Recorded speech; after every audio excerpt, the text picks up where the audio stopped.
L'essentiel de l'actualité, présenté par Christine Ockrent. Tout de suite, le Soir 3.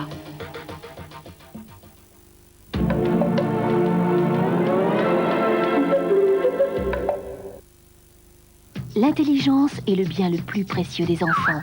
La première vidéo, une série de cassettes vidéo pour développer l'esprit créatif des enfants. Danse avec les fruits. C'est la fête de la vie. Oh, j'ai faim de fruits.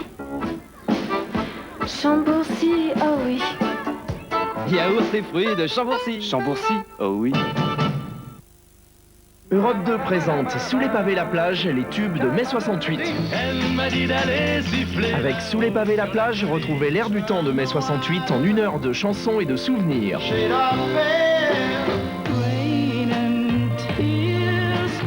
Sous les pavés la plage, les tubes de mai 68. Partez à la découverte d'Alaska et ressentez une nouvelle fraîcheur. Nouveau Axe Alaska, laissez le charme agir. Ba ba ba, mini mini mini baby ba. C'est toi qu'on a, mini mini. Tu joues avec nous, tu es plein de vie. Tu es vraiment drôle que tu nous donnes envie au mini baby ba, mini mini. Mini Babybel, le b.a.-ba de la bonne humeur. De moins 6 000 francs sur la Uno à moins 10 000 francs sur la Chroma, un choix à faire, mais lequel? Quoi que vous fassiez, faites-le vite. Chez Fiat, c'est en mai ou jamais. Chlorets pour être sûr de son haleine. Chlorets. Plus qu'un bonbon, plus qu'un chewing-gum, Chlorets. Pour être sûr de son haleine. Caméscope JVC. Le plus beau cadeau que la vidéo peut vous faire. JVC, la vente vidéo. Katia et Marielle Labec. Duo de piano, duo de passion. Le disque de leur plus grand succès de Mozart à Gershwin. Katia et Marielle Labec, le disque des sœurs Passion.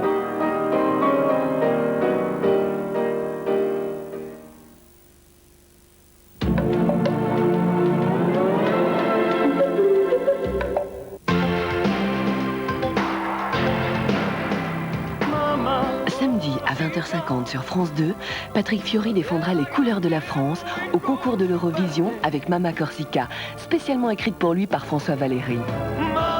Pour le prix le plus convoité de la chanson, 25 pays vont s'affronter en direct et en mondiovision devant plus de 600 millions de téléspectateurs.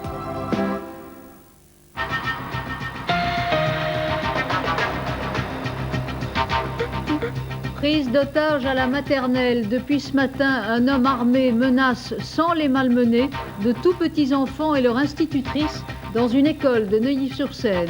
Il réclame de l'argent. 13 enfants ont été libérés au fil de la journée. Il en reste 7.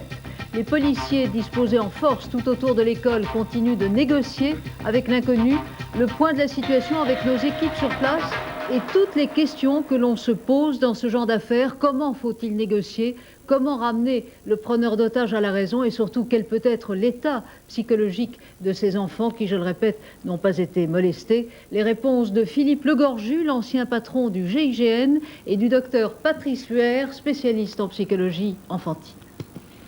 Bonsoir, ils ont 3 ou 4 ans, ils sont 8 et à cette heure-ci, ils dorment. Ils dorment par terre dans leur salle de classe sur des duvets ou des couvertures de fortune veillées par leur institutrice et par un homme en cagoule, un homme armé qui depuis 9h30 ce matin les tient en otage dans une école maternelle de Neuilly-sur-Seine en banlieue parisienne. Au fil de la journée, en 6 fois, l'homme a libéré 13 petits-enfants grâce aux négociations qui ont été menées dans le plus grand calme depuis ce matin par le procureur de la République, le directeur départemental des polices urbaines, le patron du RAID et le préfet des Hauts-de-Seine. Nicolas Sarkozy, le ministre du Budget, qui est aussi maire de Neuilly, est sur place depuis la mi-journée. Même si Tout se passe encore une fois depuis ce matin dans le plus grand calme. On imagine l'angoisse, la torture qu'éprouvent les parents depuis plus de 14 heures maintenant. Alain Chabot, vous êtes sur place. Il y a eu, je crois, un enfant qui a été libéré il y a moins d'une heure. Alors où en est-on maintenant ? Alors effectivement, Christine, un enfant a été libéré tout à l'heure aux alentours de 23 heures. Il est donc sorti de cette école maternelle du commandant Charcot. On le voit sur ces images, voilà, qui porte, semble-t-il, à 13 ou 14. Il y a une certaine incertitude sur les chiffres. À 13 ou 14, donc, le nombre d'enfants libérés par le preneur d'otages. Et la soustraction nous donne en fait 7 enfants ou 8 enfants, donc toujours entre les mains du preneur d'otages à l'intérieur de cette salle de l'école maternelle où il se trouve donc depuis 9h30 ce matin, comme vous le disiez, Christine. Eh bien, tout est calme, il n'y a pas d'effervescence particulière. Alors, tout est calme, effectivement, il y a une ambiance relativement calme, mais bien sûr, la tension est très présente. On signale cependant une activité de véhicules qui semble se garer de l'autre côté de l'école maternelle, ce qui pourrait peut-être être le signe d'une issue relativement proche de cette affaire. Mais vous savez, ici, les allées et venues se sont poursuivies, se sont enchaînées tout au long de cette journée. Et il est difficile d'avoir un pronostic très fiable. Et cette école a donc 2 entrées, Alain, hein ? Au total, 3 entrées, Christine. 3 entrées. Très bien, donc on vous retrouvera bien sûr plus tard, au milieu ou vers la fin de ce journal, en fonction de ce qui se passe. Je vous propose de revivre depuis donc 9h30 ce matin le fil de cette journée particulière dans cette école maternelle de Neuilly-sur-Seine. Xavier Bonahulin. Cette petite fille, blottie dans les bras de sa maman, est l'une des premières à avoir été libérée vers 13h30. 8 bambins de 3 ou 4 ans libres grâce aux premières négociations des autorités et d'un parent d'élève. Témoignage de sa femme sur l'ambiance dans la classe. Il a dit qu'il avait le temps et il exigeait une camionnette, beaucoup d'argent et ils ont le temps, alors ils négocient. Il y a mon mari qui fait l'aller-retour, le maire, les gens sont... Il paraît que la maîtresse est très très bien, les enfants ne sont pas paniqués. Tout avait commencé vers 9h30. L'homme s'introduit par l'une des 3 entrées de ce groupe scolaire. D'après ce que dit mes collègues femmes qui sont venues dans ma classe, il a surgi assez menaçant. Autrement, il n'y a pas eu de brutalité, il n'y a rien eu d'alertant. On évacue alors le reste de l'école dans une certaine confusion. Il y avait là 230 enfants. La police prend position, des CRS, mais aussi le RAID, le groupe d'intervention spécialisé dans les prises d'otages. Les négociations sont menées sous la direction du préfet et de Nicolas Sarkozy, car le ministre du Budget est aussi le député-maire de Neuilly. Du preneur d'otages qui porte une cagoule, on apprend qu'il a une trentaine d'années, qu'il est calme mais déterminé, qu'il parle français sans accent. Il réclame 100 millions de francs, il possède une arme et porte autour du torse ce qu'il dit être une bombe.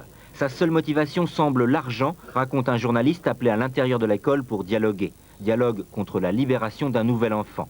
À 19h45, le préfet fait le point. 12 enfants sur 21 ont pu être progressivement libérés.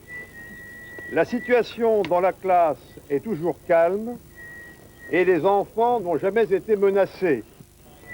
Les forces de police n'interviendront pas dans l'attente du dénouement.